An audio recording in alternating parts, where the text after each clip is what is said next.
अस्सलाम वालेकुम। 9th class बेटे, open your biology book, page number 164।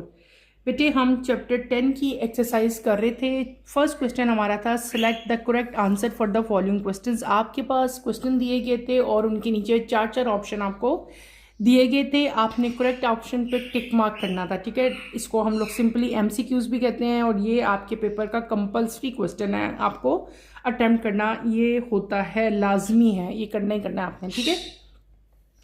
Part A हमने कंप्लीट कर लिया, then we will move toward part B. फिर हमने पार्ट बी स्टार्ट किया, राइट शॉर्ट आंसर्स। आपके पास टोटल 9 क्वेश्चंस, 10 क्वेश्चन थे। 10 के 10 क्वेश्चंस मैंने आपको 1 बाय 1 सारे के सारे करवाए, ठीक है। और द मोस्ट इंपॉर्टेंट क्वेश्चन यहाँ पे था क्वेश्चन नंबर 9, डिफ्रेंशिएट बिटवीन।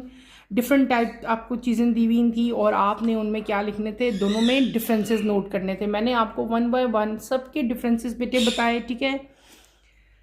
कुछ डिफरेंसेस ऐसे थे जो कि आपकी बुक में कुछ कम थे, ठीक है, जैसे कि वेजिटेटिव प्रोपगेशन और एसेक्सुअल एंड सेक्सुअल रिप्रोडक्शन। बेटे वो मैंने आपको अच्छी तरह डिटेल से यहाँ पे मेंशन करवाए थे। अगर आपको याद हो, हम लोगों ने वेजिटेटिव प्रोपगेशन और सेक्सुअल एंड एसेक्सुअल रिप्रोडक्शन जो है वो डिटेल से मैंने आपको लिखवाए थे कल के लेक्चर में, याद है ना।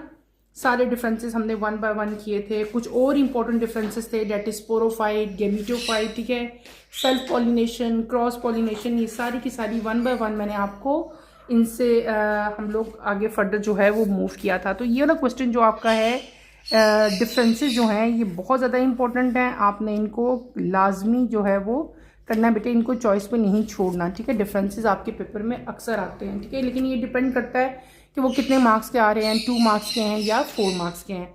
देन क्वेश्चन नंबर 10 था लेबलिंग ऑफ द फ्लावर थी, ये भी मैंने आप लोगों को करवा दी। फिर हम लोग चले थे क्वेश्चन नंबर सी की तरफ। सी के फर्स्ट 4 क्वेश्चन जो हैं वो हम लोगों ने कंप्लीट कर लिए थे। सी आपका क्या था, right answer in detail. In questions के आप लोगों ने डिटेल आंसर बेटे देने थे। मैंने आप लोगों को सारे के सारे एक्सप्लेन किए, समझाया कि आपने इनके अंदर क्या आंसर लिखना है, और आपकी बुक में से भी आपको मैंने उनको पॉइंट आउट कर दिया कि ये चीज़ आप इसमें राइट करेंगे। क्लियर हो गया। फर्स्ट 4 क्वेश्चन हमने कंप्लीट कर लिए थे। मैंने आपको सारी हेडिंग बताई थी फोर्थ में भी कि पहले आप स्पोरोफाइट की हेडिंग दोगे, गेमिटोफाइट की हेडिंग दोगे और उनके बारे में डिटेल से लिखोगे। देन आपने हेडिंग देनी है लाइफ साइकिल की और इसके ऊपर आपने क्या लिख देना है, लाइफ साइकिल लिख देना है। फिर मैंने आपसे ये भी कहा था कि आपकी बुक में स्पोरोफाइट और गेमिटोफाइट भी आपने लिखना है और मैंने आपको उसके अंदर जो है डिफरेंसेस भी राइट करवाए थे। तो आपने डिफरेंसेस जो हैं गेमिटोफाइट में गेमिटोफाइट के पॉइंट्स लिख देना, स्पोरोफाइट में बेटे स्पोरोफाइट के पॉइंट्स लिख देना, और इन द एंड आपने क्या करना था, जो लाइफ साइकिल था, जो अल्टरनेशन ऑफ जनरेशन, उसकी हेडिंग देनी है और जो अल्टरनेशन ऑफ जनरेशन का पूरा साइकिल ड्रॉ किया हुआ था वो सारा का सारा आपने वहाँ पे उतारना है। इस तरह से आपका ये क्वेश्चन अच्छा खासा डिटेल आंसर जो है वो बन जाएगा। Now we will move toward question number 5। अब मैं आप लोगों को क्वेश्चन नंबर 5 करवाने लगी हूँ। Open your books, page number 166। आपकी बुक का पेज नंबर 166 है। क्वेश्चन नंबर 5 हम अभी करेंगे, ठीक है। Explain the life cycle of flowering plant focusing on the alternation between the gametophyte and sporophyte generation, ठीक है। अब हमने क्या करना है, life cycle of flowering plant. Confuse नहीं होना, ऊपर life cycle of the plant था लेकिन वहाँ पे स्पोरोफाइट और गेमिटोफाइट था, यहाँ पे था लाइफ साइकिल ऑफ फ्लावरिंग। जब फ्लावरिंग आ जाता है तो वो डिफरेंट क्वेश्चन है, और सिंपल स्पोरोफाइट और गेमिटोफाइट आपसे जब पूछते हैं तो वो डिफरेंट क्वेश्चन होता है। आपसे पूछा है कि आपने फ्लावरिंग प्लांट का लाइफ साइकिल जो है उसको डिटेल से मेंशन करना है, और गेमिटोफाइट और स्पोरोफाइट जनरेशन जो है वो किस तरह से एक दूसरे से अल्टरनेट करी हैं वो भी आपने बताना है। आप अपनी बुक के पीछे आते हो बेटे, यहाँ पे आओ फ्लावर के पास, ये स्टेजेस ऑफ लाइफ साइकिल ये आपको दिया हुआ है, ठीक है। पेज नंबर 160 पे इसका आंसर है, पेज नंबर 160 पे इसका आंसर है। ऊपर आप हेडिंग देखो तो बेटे यहाँ पे आपको हेडिंग दी हुई है स्टेजेस ऑफ लाइफ साइकिल। यहाँ से आपने शुरू करना है। An angiosperm plant represent the sporophyte generation. When a flower mature it produce spore, the spore germinates and make female and male gametophyte, ठीक है। The gametophyte are small structure consisting of few cells only. They make gamete which combine to form zygote that develop into sporophyte. यानी कि वो जो question आपसे पूछा हुआ था ना कि alternation between generation and sporophyte generation, यानी कि गेमीटोफाइट और स्पोरोफाइट जनरेशन आपस में किस तरह से अल्टरनेट करती हैं। तो ये आप पहले यहाँ से ये लिखोगे, ये पैराग्राफ लिखोगे, देन आपने लिखना है, हेडिंग देनी है following are the main stages in life cycle of angiosperm. Angiosperms की लाइफ साइकिल में क्या होंगे, उनसे स्टेजेस हैं 1 बाय 1। आपने सबकी हेडिंग देनी है, नंबर 1 डाल के आप ये हेडिंग दोगे। एम्ब्रियो सैक की यानी कि डेवलपमेंट ऑफ फीमेल गेमीटोफाइट, सारा का सारा आपने यहाँ पे राइट करना है। जब मैंने आपको ये टॉपिक पढ़ाया था तो बेटे हर टॉपिक के एंड पे मैंने आपको सिर्फ उसी की डायग्राम ड्रॉ करके दिखाई थी। इसी तरह आपने हर टॉपिक के एंड पे हर हेडिंग के बाद उसकी डायग्राम भी लाजमी ड्रॉ करनी है, ठीक है। फीमेल गेमीटोफाइट लिखना है तो आपने ये फीमेल गेमीटोफाइट और ये साइकिल ड्रॉ करोगे, ठीक है। उसके बाद नंबर 2 पे आप लोग हेडिंग दोगे development of male gametophyte, pollen grains, ठीक है, ये सारा आप लिखेंगे। और ये पोलन ग्रेन्स और इसकी फ्लावर नहीं, सिर्फ ये और ये, इसकी डायग्राम आप लोग ड्रॉ करोगे। नंबर 3 पे आप लोग हेडिंग दोगे पॉलिनेशन, पॉलिनेशन लिखोगे। पॉलिनेशन में आपने सेल्फ और क्रॉस पॉलिनेशन की डेफिनेशन सिर्फ लिखनी है। जो डिफरेंसेस मैंने लिखवाए हैं वो नहीं लिखने, सिर्फ और सिर्फ यहाँ पे डेफिनेशन आप मेंशन करोगे। नेक्स्ट हेडिंग आप नंबर 4 दोगे फर्टिलाइजेशन, फर्टिलाइजेशन सारा लिखोगे। और in the end of the your question आपने जो है फिर लिखेंगे सीड एंड फ्रूट फॉर्मेशन, कैसे बनता है सीड, कैसे बनता है फ्रूट, वो लिखोगे। फिर आपने लास्ट हेडिंग देनी है डेवलपमेंट ऑफ स्पोरोफाइट, स्पोरोफाइट कैसे बनते हैं वो बताने हैं। और जब सारे प्रोसेस आप लोग 1 बाय 1 कर लेंगे तो इन द एंड आपने क्या ड्रॉ करना है, life cycle of flowering plant, पूरा जो फ्लावर था उसका जो लाइफ साइकिल है जिसमें स्पोरोफाइट और गेमीटोफाइट दोनों जनरेशंस आ जाएंगी, दोनों की दोनों आपने यहाँ पे मेंशन करनी है एक साइकिल की फॉर्म में। और ये साइकिल मैंने आपको ड्रॉ करके भी दिखाया था। ये काफ़ी डिटेल क्वेश्चन है और बहुत ज़्यादा चांसेस हैं कि ये क्वेश्चन आपके पेपर में आता है। अगर ये पूरा नाम भी आया तो इसमें छोटी छोटी जो इसकी हेडिंग्स हैं, यानी कि development of female gametophyte, development of male gametophyte और हाउ फर्टिलाइजेशन अकर, या सीड या फ्रूट जो है वो कैसे बनता है, छोटे छोटे क्वेश्चन इसमें से बहुत सारे आते हैं। ये आपने क्वेश्चन लाजमी करना है और बहुत अच्छी तरह से इसको आपने प्रिपेयर करना है। Is that clear? आगे चलें बेटे, समझ आ गई ना अब इस क्वेश्चन में हमने क्या राइट करना है। अब हम आते हैं अपने लास्ट क्वेश्चन की तरफ। नेक्स्ट जो है क्वेश्चन नंबर 6 की तरफ अगर आप लोग आओ, describe how the female gametophyte that is embryo sac develop within the ovule of the flower. Female gametophyte develops in the ovule of the flower. जो फीमेल गेमीटोफाइट है उसकी डेवलपमेंट कैसे होती है इनसाइड द ओव्यूल। अपनी book के page number 160 पे आप लोग आए बेटे, पेज नंबर 160 पे यहाँ पे नंबर 1 लिखा हुआ है development of female gametophyte that is embryo sac. यहाँ से लेकर इस पेज के एंड तक, यहाँ तक सैक तक, ये सारा का सारा आपने राइट करना है। और साथ आपने ये फीमेल गेमीटोफाइट भी बनाना है, ठीक है, ओव्यूल, ओवरी, स्टिग्मा और स्टाइल। और ये पूरा छोटा सा एक साइकिल जो है ये भी आप साथ जो है लाजमी ड्रॉ करोगे। मैंने आपको ड्रॉ करके ये साइकिल अच्छी तरह से समझाया भी हुआ है, आपने ये इसमें ड्रॉ कर देना है।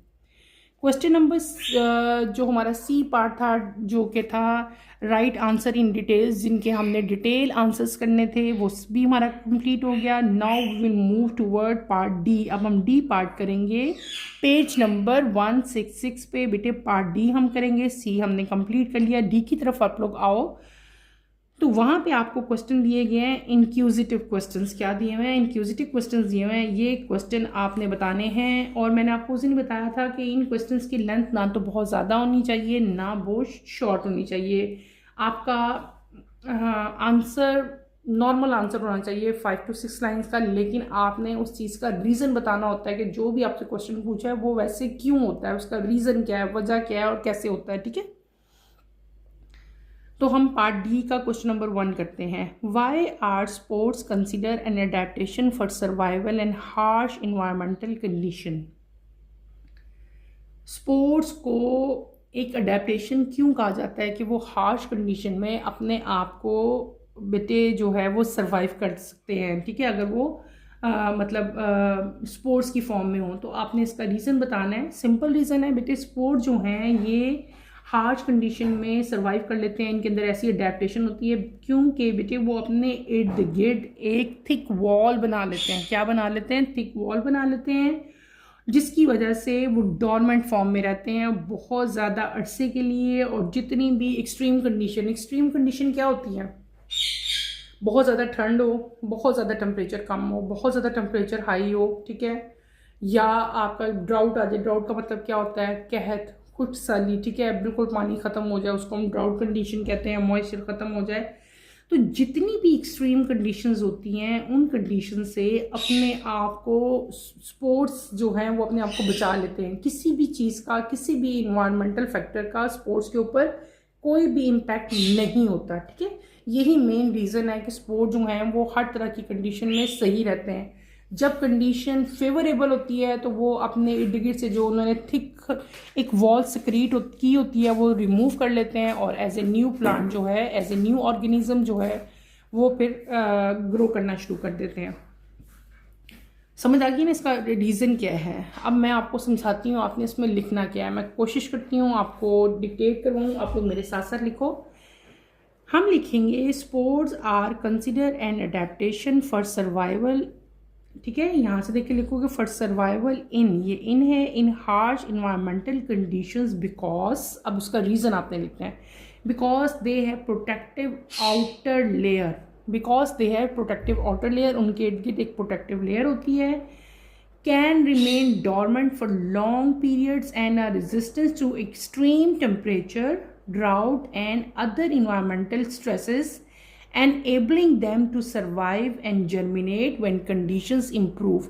अपने इर्द गिर्द वो थिक वॉल क्रिएट कर लेते हैं, और अपने इर्द गिर्द थिक वॉल क्रिएट करेंगे। और जब कंडीशन अनफेवरेबल होगी, कंडीशन अनफेवरेबल कब होगी, जब टेम्परेचर बहुत ज़्यादा होगा, टेम्परेचर बहुत कम होगा, ड्राउट कंडीशन होगी।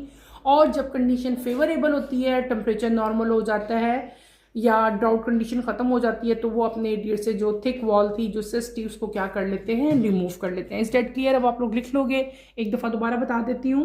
Sports are consider an adaptation for survival in harsh conditions because they have protective outer layer, can remain dormant for long periods and are resistant to extreme temperatures, drought and other environmental stresses, enabling them to survive and germinate when conditions improve। Clear?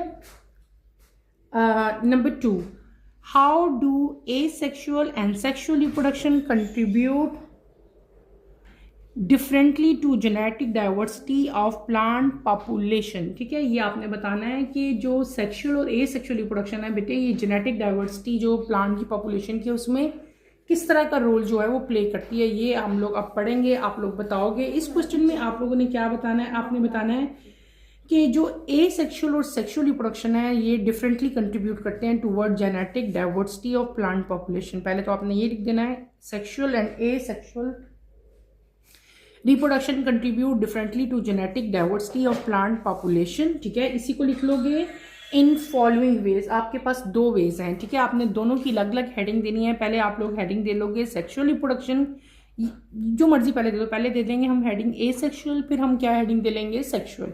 अब आपने दोनों को अलग अलग से define करना है।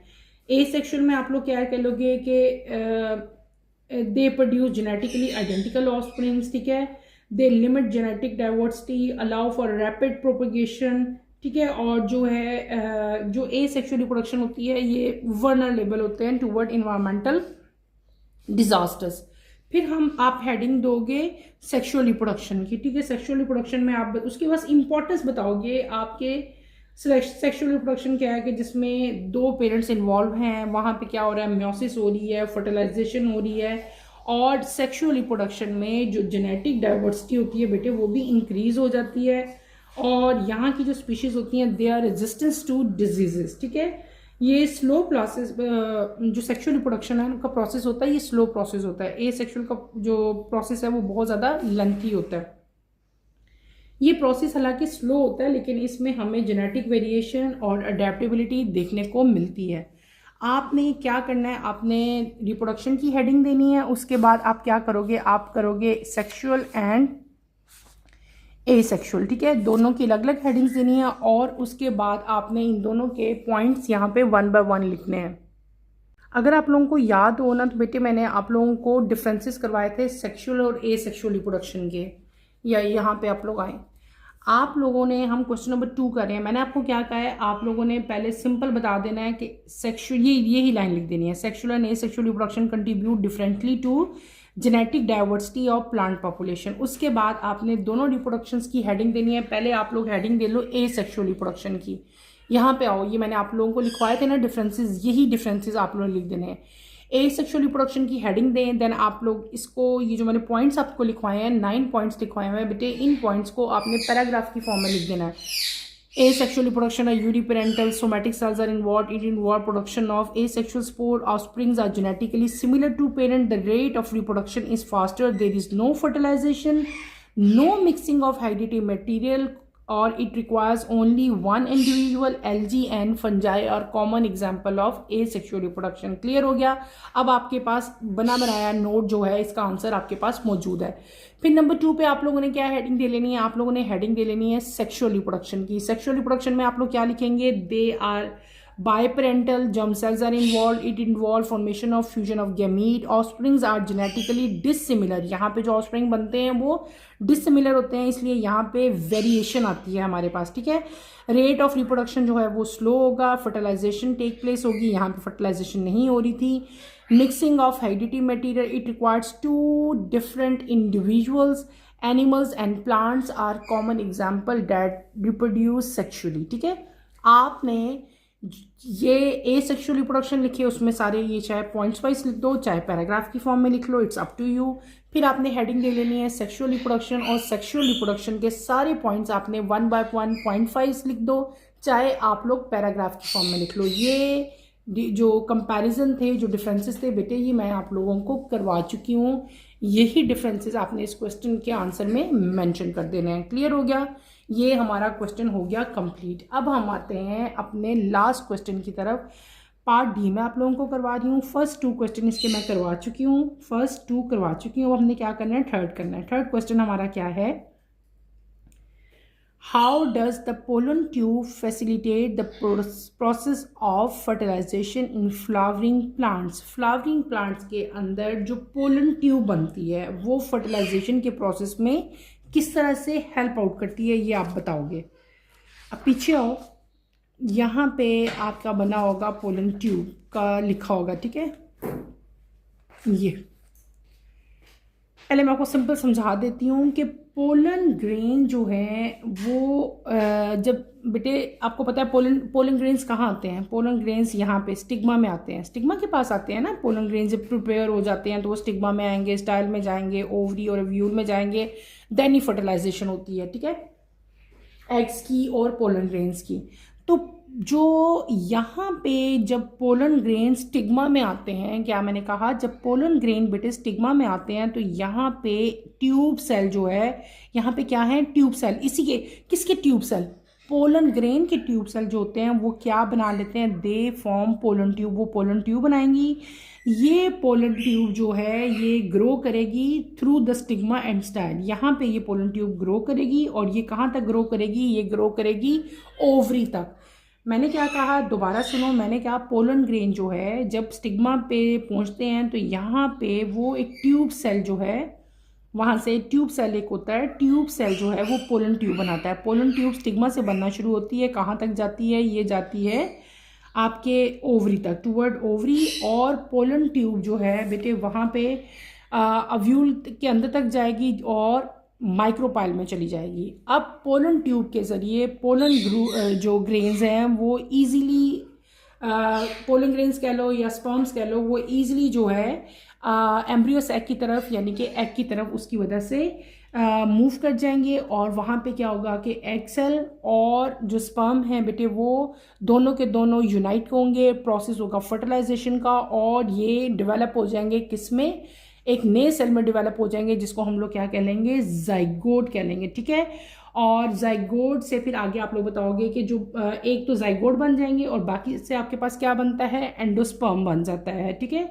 और उसके बाद जो फिनोमेना होगा that is known as double fertilization. Part D का लास्ट क्वेश्चन का आंसर आपने कहाँ से लिखना है, आपने यहाँ से लिखना है, पेज नंबर 161 पे आओ, यहाँ से जहाँ पे वेन लिखा हुआ है नजर आ रहा है, when pollen grain reaches stigma its tube forms it tube cell form a pollen tube, ये लिखा हुआ है पोलन ट्यूब, ठीक है। This tube grows through the stigma and style toward the ovary. यहाँ से आपने आंसर इसका शुरू करना है वेन से लेकर और यहाँ तक एंजियोस्पर्म्स तक आपने सारा का सारा यहाँ पे राइट करना है। आपने सारा बताना है पोलन ट्यूब कैसे बनी है, पोलन ट्यूब से पोलन ग्रेन्स कैसे जाएंगे, जब जाते हैं एक्सेल पे तो वहाँ पे जाने के बाद क्या होगा आपने सारा बताना है। फर्टिलाइजेशन होगी, जाइगोट बन जाएगा, जो बाकी एक स्पर्म बनेगा उससे क्या बनेगा, उससे डबल फर्टिलाइजेशन हो जाएगी। यहाँ तक, यहाँ से लेकर इस एंड वाली लाइन से लेकर वेन से लेकर यहाँ तक आपने सारा का सारा आंसर इस क्वेश्चन में राइट करना है, सारा ये लिखोगे। इसके साथ ही बेटे हमारी एक्सरसाइज कंप्लीट हो गई है। हमने एक्सरसाइज के टोटल 4 पार्ट्स थे। ए एमसीक्यूज, बी क्या था शॉर्ट क्वेश्चन आंसर्स, सी क्या था आपका डिटेल आंसर्स और इन द लास्ट क्या था इंक्यूजिटिव क्वेश्चन। ये सारे के सारे डी यानी कि 4 के 4 पार्ट्स मैंने 1 बाय 1 आप लोगों को डिटेल से करवाए। आपने ये तमाम के तमाम जो आंसर्स हैं ये अपनी अपनी नोटबुक्स पे उतार लेने हैं। अगर आपका कोई आंसर मिस हो गया है या आपको समझ नहीं आ रही तो feel free to ask any question. इंशाल्लाह I will try my level best कि आपके आंसर्स का रिप्लाई कर सकूं। यहीं पे अपना टॉपिक मैं ख़त्म करूंगी। इंशाल्लाह कमिंग लेक्चर में आपसे दोबारा मुलाकात होगी। कमिंग लेक्चर की नोटिफिकेशन के लिए बेटे आप चैनल को शेयर करो, लाइक करो और सब्सक्राइब करो। यहीं पे अपना टॉपिक मैं ख़त्म करती हूँ। अल्लाह हाफिज़ 9th क्लास, टेक केयर बेटे।